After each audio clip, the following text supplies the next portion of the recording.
Turn right, then prepare to park your car. You will need to walk to your destination from there.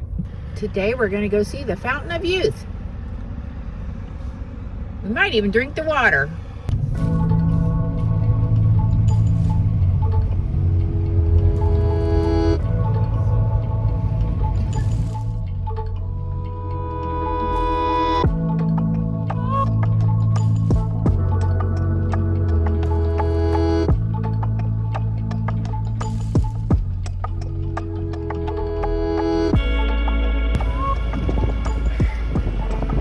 So Peepa and I, and Cookie, and Callie, and I are at the Fountain of Youth. So it's a park that has several areas that you can walk through. Lots of gardens. And it actually has what they say is the Fountain of Youth. It's a spring. And there's some peacocks over there.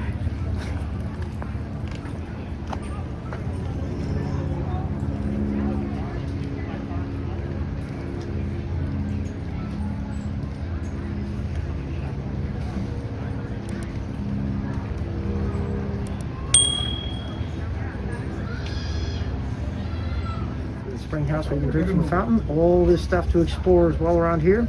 Shows and show times are on the back of the map. If you need restrooms. So this is the building where the actual spring for the Fountain of Youth is. So we're going to go ahead and get in line so we can try. Oh look, and it is pet friendly because they've got a fountain of pooch over there.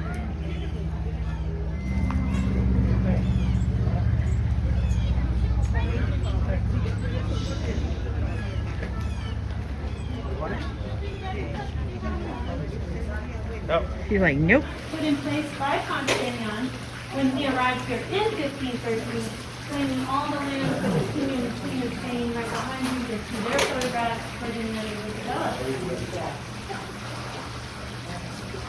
Let me go ahead and keep going there. Ending up at the next X.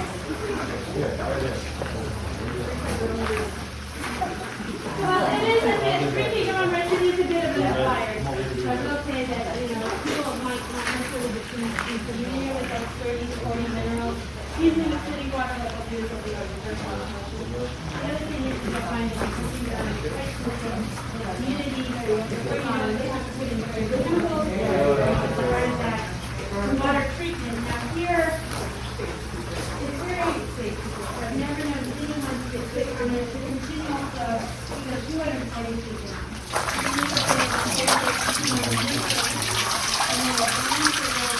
And we're not thinking of the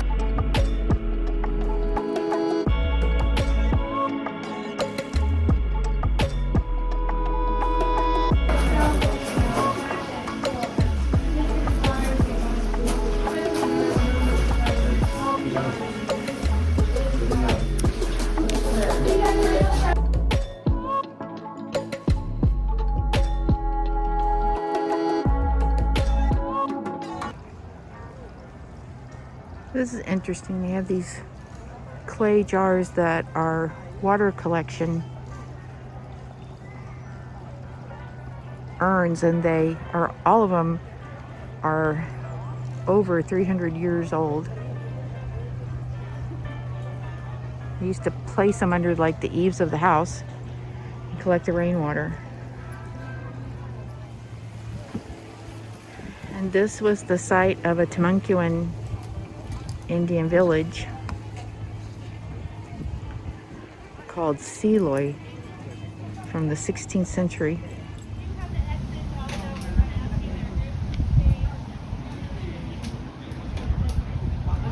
Do you guys see the peacock getting a drink?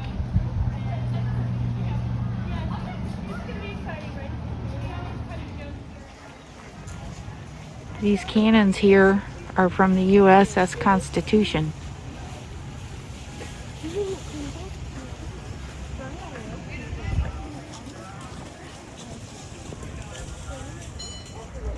So this is the original mission church. What it looked like.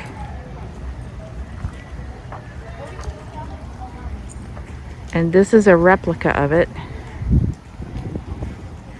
But they've done a lot of archaeology here. And this is how it would have looked. They used the palm fronds for the roof. There's replicas of what the baptistry and the benches and everything would have looked like. Welcome to Nombre de Dios, the mission church of colonial St. Augustine, meaning the name of God. Nombre de Dios derived its name from the reverent words of Pedro Menendez de Avilés in 1565, when he founded St. Augustine in the name of God. Established in 1587, Father Escobedo consecrated this as the first Catholic mission church in what is now the United States. The Spanish missions of Florida became especially important once European diseases began decimating Native American civilizations. Native people flocked to the missions once they saw the priests were not afflicted by the pandemic of disease.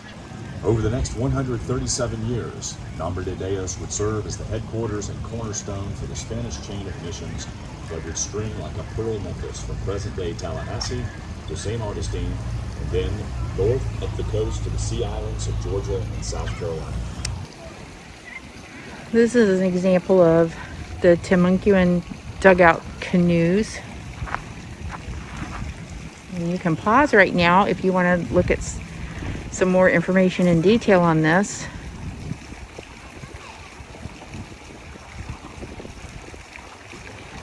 But these are probably big, huge cypress trees that they've got, and then they would just basically start cutting and burning them out to make a centerpiece.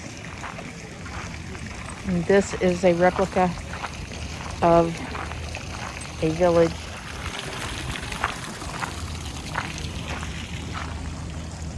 This is a pretty big site, so be prepared to take a pretty good amount of time to make it through the park.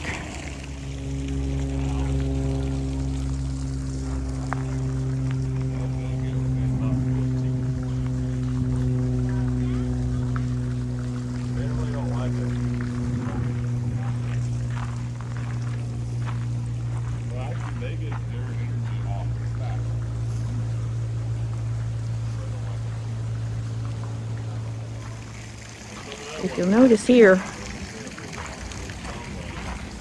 and if you know much about Florida, being out in the woods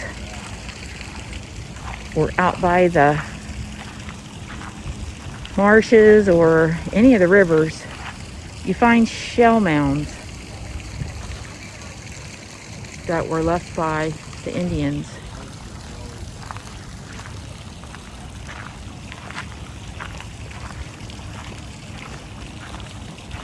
Some of them are huge. Way bigger than this.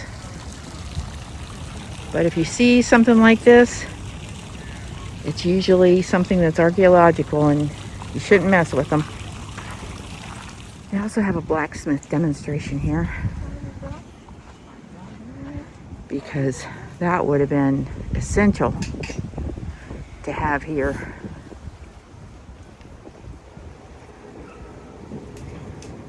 In the settlement.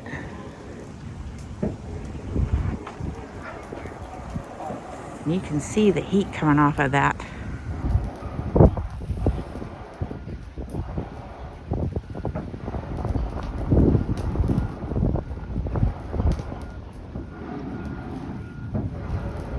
You see some examples of some of the things he's made here.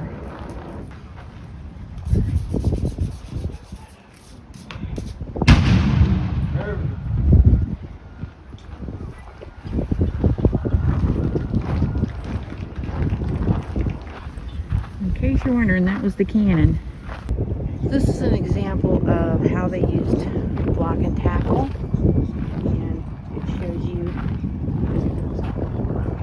shows you the different ratios of a 1-to-1, basically I guess like a 1-to-1 gear ratio, or a 2-to-1, or a 4-to-1. You can actually like try it out yourself.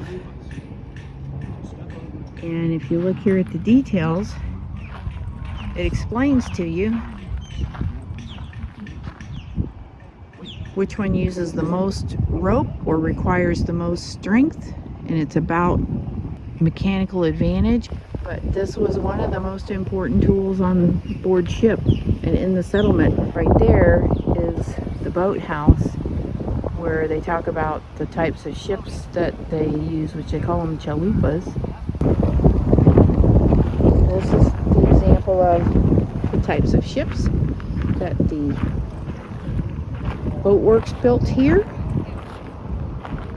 It's the St. Augustine workboat.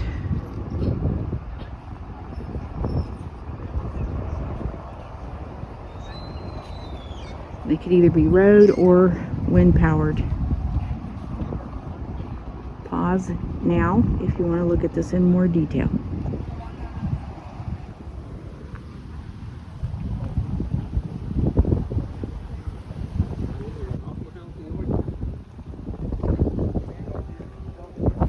People was commenting on the health of the oyster. None of them are broken. They're all pretty good.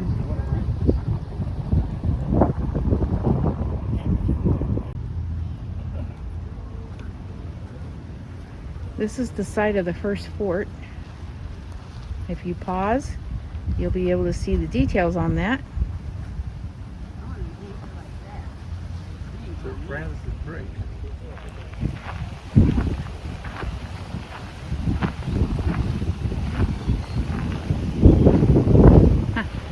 Interesting. So these cannons came from different parts of Florida. And also the Caribbean. And it goes along with the video we did back on the McLarty Treasure Museum. I'll link that to this video as well. And you guys heard the cannon fire. So that's the cannon that they used.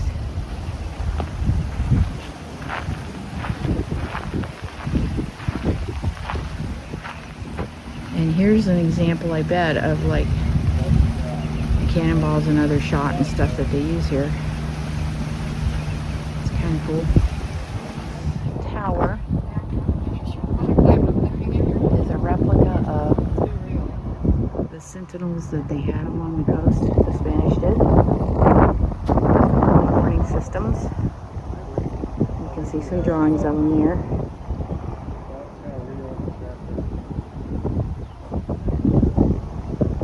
Pause that for more information if you want to read.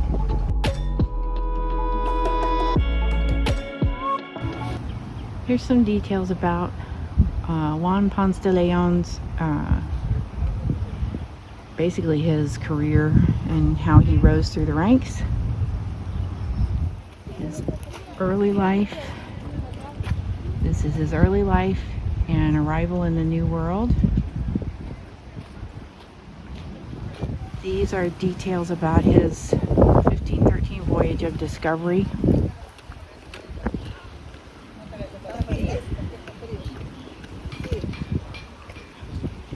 So you can pause this for more details. So on his second voyage is when he came back to Florida, 1521.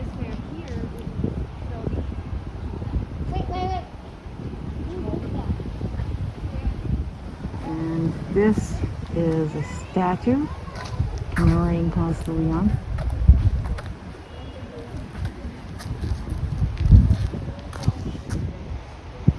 You can pause here for more details if you wish.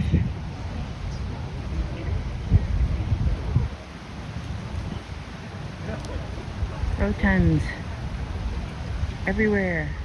Spanish moss.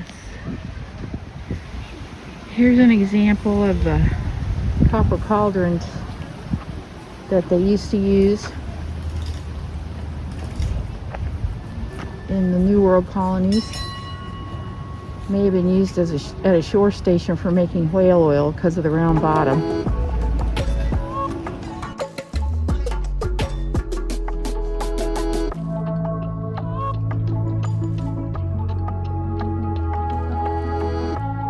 You're amazing watching till the end, and Remember, clicking and sharing helps others be able to find the channel. So until next time, guys, keep exploring Life Matters. We'll see you later. Bye bye.